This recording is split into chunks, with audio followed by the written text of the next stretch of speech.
7 coisas que os pacientes julgam antes mesmo de você dizer bom dia. É isso mesmo. Muito antes de chegar até você, o paciente já formou na cabeça dele uma ideia. E essa ideia, que é a soma de várias pistas que ele vai juntando antes de chegar até o seu consultório, é o que vai fazer ele dizer sim ou não para um tratamento, para algo que você vai propor para ele. Vamos entender quais são? Primeira coisa, roupa, sapato, cabelo, postura e ainda segue mais: expressão facial, recepção e consultório. Nossa, mas é muita coisa e é uma coisa que chama a outra, tá? Ah, então quer dizer que não é a competência que manda, não é o resultado, quer dizer que se eu me vestir bem, o cabelo, o sapato, se o consultório for bonito, pronto, tá tudo resolvido? Vamos por partes. Primeiro, prazer, eu sou a professora Gleice Oliveira, eu trabalho com clínicas há quase 20 anos, sempre fazendo desenvolvimento para que você, profissional da saúde, e a sua equipe ofertem o melhor serviço possível, o melhor atendimento, alcancem a satisfação, cheguem ao encantamento e, acima de tudo, tenham lucro através da indicação, do crescimento, da satisfação e de uma gestão muito bem feita, ok? Então vamos lá. Quando um paciente entra em contato com você, ele te pesquisou no Google, ele viu sua rede social, ele pediu informação para quem o indicou, enfim, ele já tem várias pistas sobre como será o seu atendimento e qual será o resultado disso. E por que que ele faz isso? Porque em saúde a gente paga primeiro, para depois receber o atendimento, o tratamento. Então, o paciente ele precisa confiar em você, porque ele vai pagar primeiro e depois ele vai passar pelo tratamento. E como é que ele vai confiar em alguém que ele não conhece?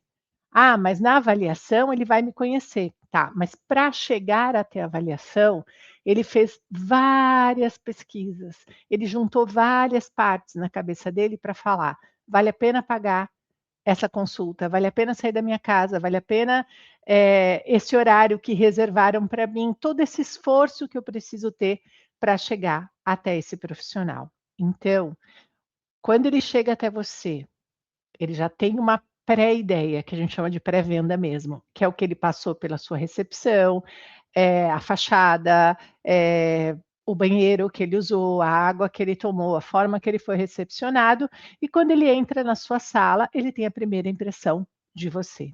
E essa primeira impressão vai fechar ali o diagnóstico na cabeça dele, de tudo que ele veio somando de possibilidades e também acrescentar novas. Então 40% da decisão de fazer ou não um tratamento com você é tomada nessa pré-venda, nessa fase inicial, nessa impressão inicial que ele tem da sua clínica, da sua equipe e de você.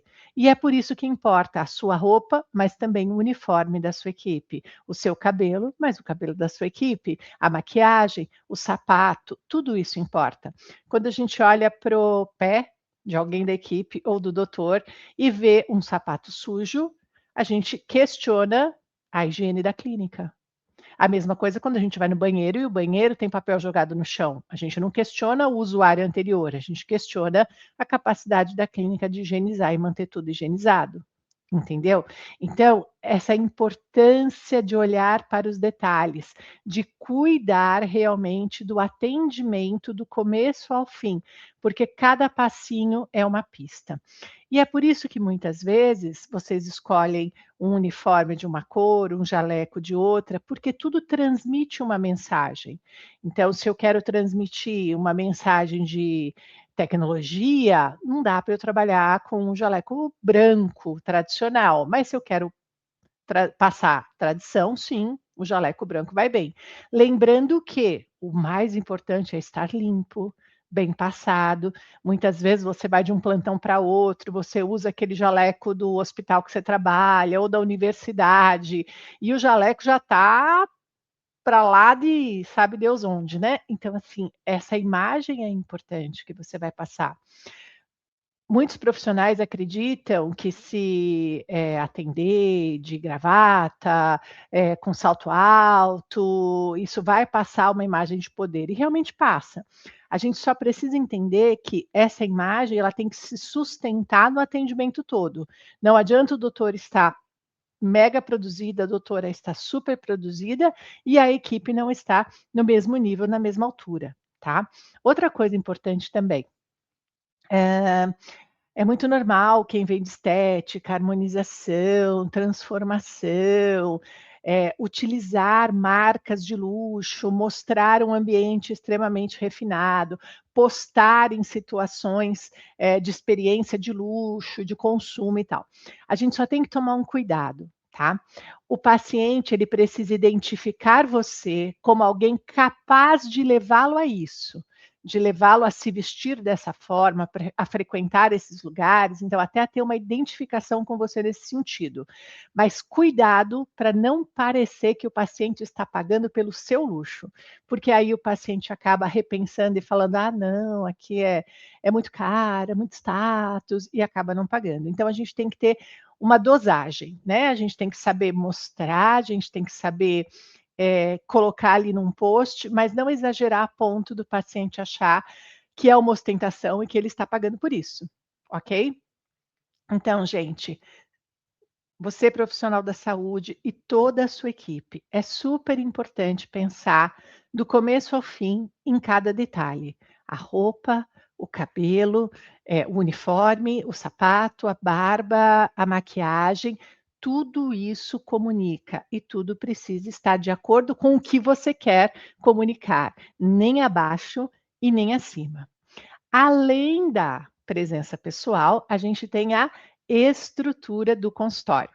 Antes de eu entrar nesse tema, eu vou pedir para você que está assistindo, se você está gostando desse conteúdo, clicar, dá um joinha e um like para a gente. Por quê? Primeiro, porque ajuda a escolher os novos conteúdos a serem produzidos. E segundo, que ajuda que esse conteúdo seja distribuído para cada vez mais pessoas e tenha a sua utilidade, seja útil para a maioria de quem o assistir, tá bom?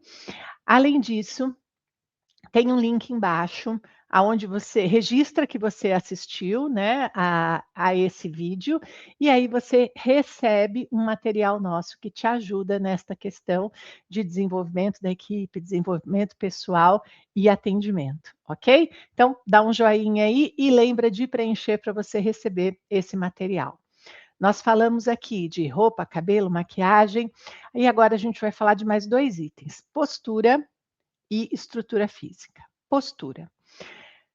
Não adianta a gente estar maquiada, arrumada, bonita, bonito e não ter um sorrisão no rosto. E não olhar para o paciente, e ficar digitando o tempo todo enquanto ele está falando, ou cortar a frase que ele está dizendo, querendo mostrar que você sabe, que você já entendeu. A parte de postura é o que dá o refinamento ao atendimento, é o que passa a empatia, a preocupação e é o principal fator decisório do paciente. Quando um paciente chegou até você, ele já topou pagar a consulta, já topou sair de casa, mas a gente tem uma segunda etapa, que é que ele escolha fazer o tratamento com você, né, que ele possa aderir a um tratamento, a um procedimento, à manutenção, seja o que for que você oferte. E para esse paciente dar esse passo a mais, ele tem 3 perguntas na cabeça. A primeira pergunta é: "Escolhi o lugar certo?". E isso tem a ver com todas as pistas que ele teve até chegar aí. A segunda pergunta é: escolhi o profissional certo? Que tem a ver com a empatia. O quanto você escutou, a paciência de você explicar, a sua postura, o quanto você demonstrou que quer fazer esse tratamento, que entendeu, que pode ajudá-lo, que você fez ele ir lá na frente e já se imaginar como seria com o tratamento. E a terceira pergunta é se o valor que foi passado, pedido, solicitado, condiz com isso que ele recebeu. Faz sentido com tudo isso que você passou e explicou. Porque muitas vezes o paciente sai encantado com a sua explicação, mas não acredita que o valor esteja adequado. Algumas vezes o paciente até fala: "Olha, eu adoraria fazer aqui, que eu não consigo pagar mesmo, é diferente. Mas muitas vezes ele fica: "Não vou pensar, vou ver, não sei", que é aquela dúvida: "Será que vale?", ok? Então, essa terceira pergunta, ela é a soma de tudo que ele viveu, ele é a soma da experiência total, que é a recepção, o primeiro atendimento, a primeira impressão, a empatia, a sua forma de apresentar, o quanto você escutou, o quanto você demonstrou de entusiasmo, comprometimento, vontade de fazer aquilo, o quanto você despertou no paciente essa vontade de fazer. Então não adianta estar tudo muito bonito e ter lá a prateleira iluminada e várias decorações na clínica e um material super refinado e a bolsa da marca XYZ, se a gente não consegue envolver o paciente, se a gente não consegue ter essa postura de empatia e de interesse, tá? E por último, a questão da estrutura da clínica, que é toda a parte física. Então, às vezes, a gente vai deixando de prestar atenção nos detalhes e acaba tendo um balcão descascado, uma maçaneta, um banheiro que não está constantemente supervisionado, e a gente acaba deixando algumas coisas passarem por causa do tempo, ou da falta de tempo, ou do uso, ou da falta de investimento, enfim. Mas a gente precisa lembrar que, quando um paciente olha o seu ambiente, esse ambiente conta uma história. E ele pode contar uma história de estética, pode contar uma história de conforto, de tecnologia, de resolutividade, de carinho, de empatia. A história é você que decide, mas é super importante que a gente saiba o que a gente quer contar. E que o uniforme, o ambiente, a estrutura, o seu material, sua forma de apresentar estejam conectadas para que seja uma história verdadeira do começo ao fim e não um monte de coisas que vão sendo agregadas e que mais confundem do que levam o paciente a tomar uma decisão, ok? Então aí estão as 7 coisas que o paciente olha, leva em consideração antes mesmo de te conhecer e que vai ajudar muito na percepção de valor do trabalho que você tem hoje. Então preencha aí o link que a gente deixou. Preenchendo o link, você recebe um material sobre atendimento, reativação, como trazer seu paciente de volta, como agregar valor ao seu paciente. Se gostou, curte esse vídeo, indica para os amigos e te espero no próximo.